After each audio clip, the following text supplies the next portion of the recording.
everyone. This is Asra Sultana, Assistant Professor in EEE Department. Today we are going to see another section of electrical machine 2 subject. So previous classes we have seen the load test on 3-phase induction motor. So now we are going to see the no load and block rotor test on 3-phase induction motor. So efficiency of small motors can be determined by directly loading them and by measuring input and output powers. But in case of large motors, it is difficult to arrange that much load for them. Power loss will be large if we directly test the load. So indirect methods are used to determine the efficiency of 3-phase induction motor. So what are those indirect methods? So these are no load test and block rotor test of induction motor. So we have already seen that induction motor is a generalized transformer. We can treat the induction motor as a generalized transformer. So parameters of the models can be obtained by using non-loading test, and the circuit model of induction motor is similar to that of the transformer, and its parameters they are obtaining by these two tests, that is no load test and block rotor test. So OC and SC test already we have seen for transformers, right? What is OC test? Open circuit test. What is SC test? Short circuit test. So similarly here in induction motor also this OC test is called as no load test, okay, and SC test is a block rotor test, okay. So OC test what we have done, we have not applied any load on the secondary side. To the primary side we are applying the voltage, and through the meter readings we are calculating the values of voltage, current, power, etc. okay. So no load test was giving us iron losses or core losses, and SC test was giving us copper losses, okay. The wattmeter reading measuring the power is that in SC test was giving us copper losses, and here in OC test it was giving us iron losses. So similarly no load test and block rotor test are performed on 3-phase induction motor to calculate the iron and copper losses.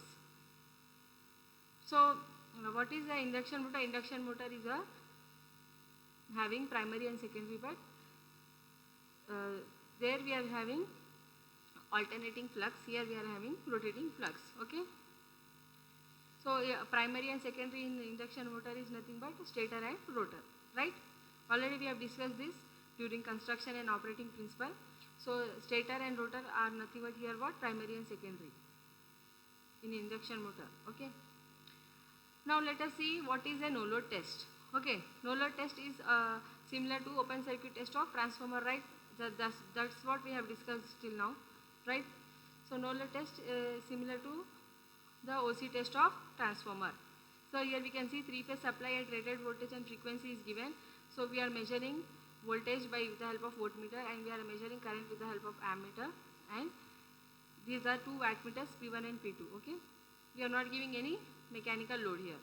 So no load test of induction motor is similar to the open circuit test of a transformer, and motor is not connected from its load, and rated voltage at the rated frequency is applied to the stator to run the motor without a load.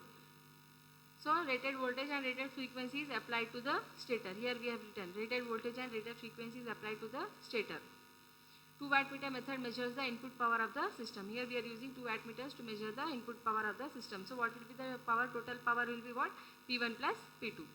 Voltmeter will measure the standard rated supply voltage, and ammeter will measure the no load current, okay. So motor is running at no load. Total power will be equal to what? Constant iron losses, as we are not applying any load here to the motor, okay. So whatever power is there, that is equal to constant iron losses, friction and windage losses of the motor, okay. So what are the parameters we are finding out from no load test? That is Pi will be equal to P1 plus P2, that is sum of 2 wattmeter readings. So one more thing here we have to remember in case of induction motor and a no load condition is that power factor will be very less, that is less than 0.5. So 1 wattmeter will show a negative reading. So that is why it is necessary to reverse the direction of current coil terminals to take the readings, okay. So we are reversing the direction of current coil terminals. There will be 2 coils in the wattmeter, one is potential coil, another will be current coil, okay. So we have to reverse the direction of the current coil. Now if I take VINL as input line voltage and PINL as total 3-phase input power at no load, so I0 is input line current, VIP is input phase voltage, What I can write the formula for input power? P in is equal to root 3 Vi cos phi. Yes, we know this formula. P is equal to root 3 Vi cos phi. So I am writing here PINL is equal to root 3 VINL I naught cos phi naught. I mu or Im, magnetizing component of current, will be equal to what? I naught sin phi naught, and IW will be equal to IC will be equal to I naught cos phi naught. Now what is R naught? All these parameters we have seen when we were doing equivalent circuit, right? So R naught will be equal to what? VIP by I omega, and X naught will be equal to VIP by I mu. So now let us see what is block rotor test. Block rotor test is also called as short circuit test. Here we are giving reduced voltage supply and short circuit current we are calculating here. Whereas in no load test we have calculated no load current. Okay, here we are calculating short circuit current. Reduced supply voltage will be applied here, and auto transformer will be varied till we get the rated current. So block rotor test of induction motor is same as the short circuit test of a transformer.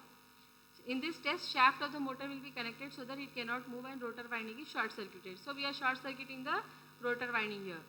In slip ring motor, rotor winding is short circuited through slip ring. So there are two types of rotors or two types of induction motors, that is slip ring and squirrel cage. So slip ring induction motor, how we are short circuiting? Through the slip rings, and in the squirrel cage motors, rotor bars are permanently short circuited. Okay. So this test is also called as locked rotor test. Blocked rotor test or short circuit test or locked rotor test. All these three are one and same. Okay. So when a reduced voltage at the reduced frequency is applied to the stator through a three-phase auto transformer, so that full load current will flow in the stator, what are the readings obtained? So what we are doing here in block rotor test, same as the short circuit test of transformer, with the help of a three-phase auto transformer, we are giving the reduced voltage so that the short circuit, the full load current will flow in the stator. That current is, we are taking it as short circuit current. Okay. So the total power input on short circuits, that is PSC, is algebraic sum of two wattmeter readings, and ammeter reading is ISCL, that is line current on short circuit. Reading of voltmeter is what? VSCL, line voltage on short circuit, and PSC is equal to what? Root 3 VS cos phi SC. What is phi SC here? Power factor on short circuit. Equivalent resistance of the motor referred to stator will be equal to what? R equal to P by I square. RE1 is equal to PSCP by ISCP square. And equivalent impedance we can find out ZE1 equal to VSCP by ISCP, and equivalent reactance. How we are finding out equivalent reactance? So we know the equation for Z. Z equal to what? Z square equal to R square plus X square. So X square will be equal to Z square minus R square, or X equal to root of Z square minus R square. Okay, so same thing I am writing here, Xe1 equal to under root ZE1 square minus RE1 square. So what is our conclusion here? That block rotor test will be performed under same condition of rotor current and frequency that will exist under normal operating conditions. Okay. Now let us see the circle diagram. We are going to draw a circle diagram by performing no load and block rotor test of single three-phase induction motor. So first let us see what is a circle diagram. Circle diagram is a graphical representation of performance of an electrical machine. It is commonly used to illustrate performance of transformers, alternators, synchronous motors and induction motors. So why we are drawing this circle diagram? To illustrate the performance of all the machines, DC and AC machines, that is transformers, alternators, synchronous motors and induction motors. It is very useful to study the performance of electrical machine under a large variety of operating conditions. The diagrammatic representation of a circle diagram makes it much easier to understand and remember compared to theoretical and mathematical descriptions. Okay, so we are going to represent in the form of circle diagram, so it will be easy to understand and remember compared to the theoretical and mathematical descriptions. So what is a circle diagram? Circle diagram is a graphical representation of the performance of an electrical machine. We are going to see the performance of the various machines using the circle diagram. So what is the importance of circle diagram? Why we are using circle diagram? Why not phasor diagram? So circle diagram will provide information which is not provided by ordinary phasor diagram.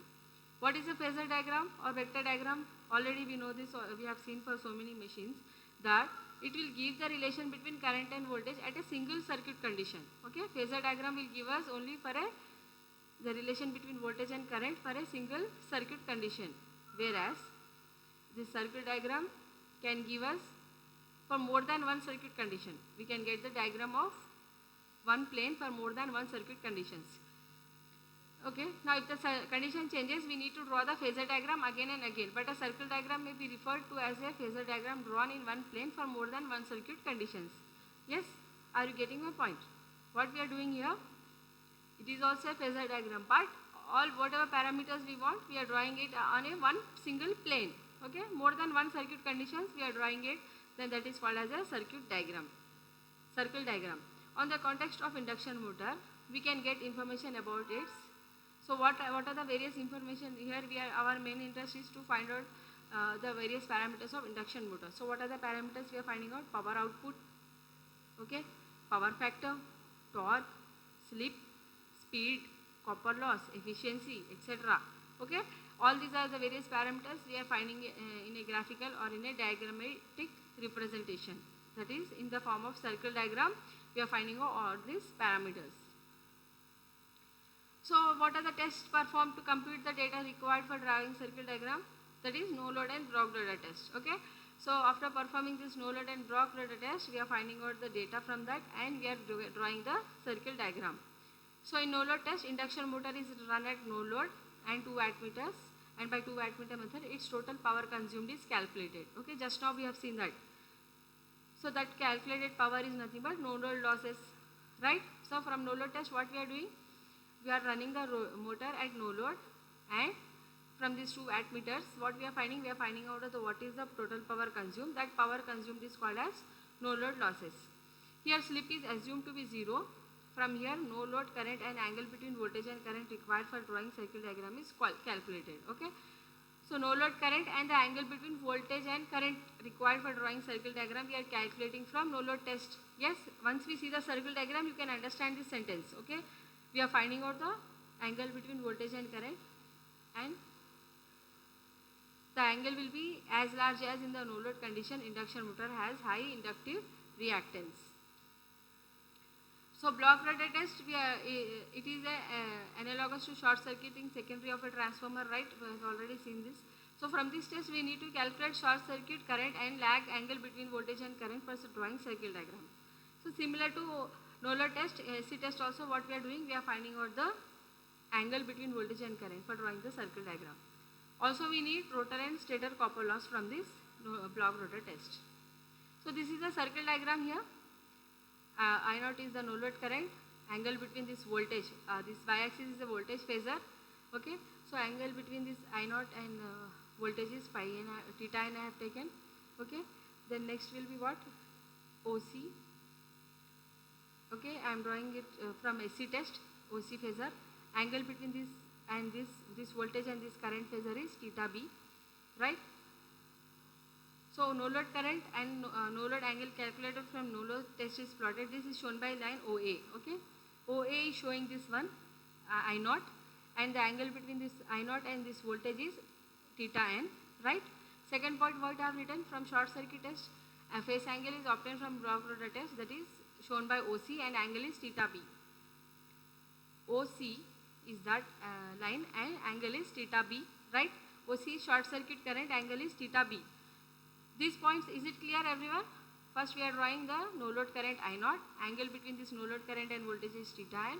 Then we are drawing OC, that is short circuit current, angle between the short circuit current and voltage is theta B. Next, right bisector of the line AC is drawn which bisects the line and it is extended to cut in the line AE which gives us the center. So AC is drawn which bisects the line and it is extended to cut the line AE. So a line AC we are drawing here, okay, joining these lines from A to C we are joining here, and this C we are extending till it is touching point E on circle diagram. Okay, AE which gives us the center. It cuts the line in AE which gives us center. The stator current is calculated from the equivalent circuit of induction motor which we will get from these two tests. That current is plotted in the circle diagram according to the scale. with touching origin and a point in the circle diagram which is shown by point B. Okay, this is that point B. So this B is representing what? Stator current, and the angle between this B and voltage is what? Theta here. Yes, this we are finding out from equivalent circuit. Okay, stator current is calculated from equivalent circuit, and we are drawing it on circle diagram as OB, and angle between this OB and voltage is theta, right? Line AC is called power line. By using the scale for power conversion that we have taken in the circle diagram, we can get the output power if we move vertically above the line AC to the periphery of the circle. Output power is given by line MB. So AC is power line here. AC is called as power line, and output power is given by MB. Okay, here also, from here also we are drawing one line. So this output power is given by MB. Circle diagram of induction motor. Total copper loss is given by line GM. GM is giving the total copper losses. For drawing the torque line, total copper loss should be separated to both the rotor copper loss and stator copper loss. So DE will give the stator copper loss and the line CD will give the rotor copper loss. DE and CD are giving us the rotor and stator copper losses. DE and CD. Okay. Here we are dividing the line like this into two parts, CD and DE, and they are giving us the stator and rotor copper losses respectively. So in this way we are selecting the point E such that these two losses are separated. Okay. AD is known as torque line. Line AD is known as torque line. AD. This line is called as torque line. AC was known as power line. Okay. AD is known as torque line. So the main parts of a circle diagram are what? Maximum output power, maximum torque, maximum input power. Okay.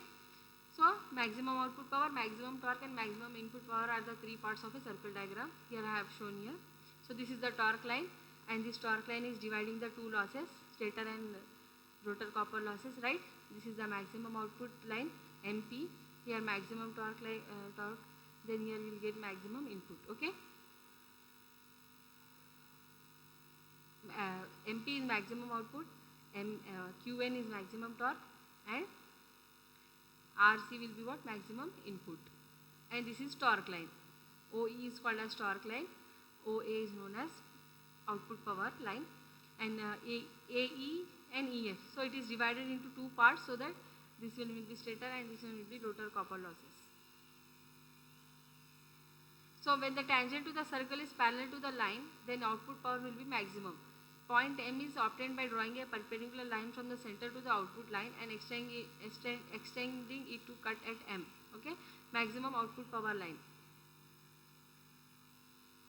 When the tangent to the circle is parallel to the line, then output power will be maximum. Okay, M is obtained by drawing a perpendicular line from center to the output line and extending it to cut at M.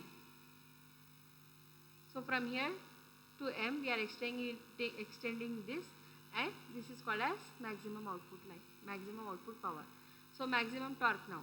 When the tangent to the circle is parallel to the torque line, it gives maximum torque. Okay. So this is obtained by drawing a line from the center in perpendicular to the torque line AD and extending it to cut at the circle. That point I am marking as N. Okay. From here to N, this is maximum torque line we are drawing. This was maximum output power and this is maximum torque line. Next, maximum input power. It occurs when the tangent to the circle is perpendicular to the horizontal line. This point is the highest point in the circle diagram and drawn to the center and extend up to S. Extend up to S and extend here to R. Okay. Here it is extended till R and S, and here it is extended till R. Then it is called as maximum input power line. Okay. Now, what is the conclusion of the circuit diagram? This method is based on some approximation that we have used in order to draw the circle diagram. So there is a round off of the values. Okay, we are rounding off all the values here. So although there is some error to this method, it can still give us good approximation of the results. Okay. So whatever values we are getting, we are approximating them and drawing the circle diagram.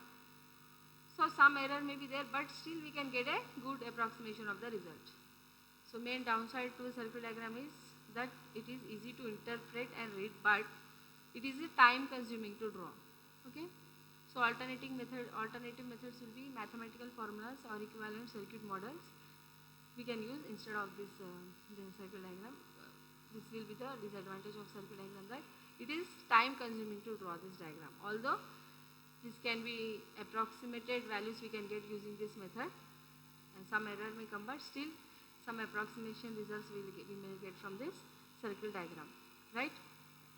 So what we have studied in today's class, we have studied about no load and block rotor test of three-phase induction motor. So no load test, in no load test what we are doing? So this is the circuit diagram of no load test. We are giving three-phase rated supply voltage and rated frequency to the stator of the induction motor, and rotor side it is open circuited, we are not applying any load.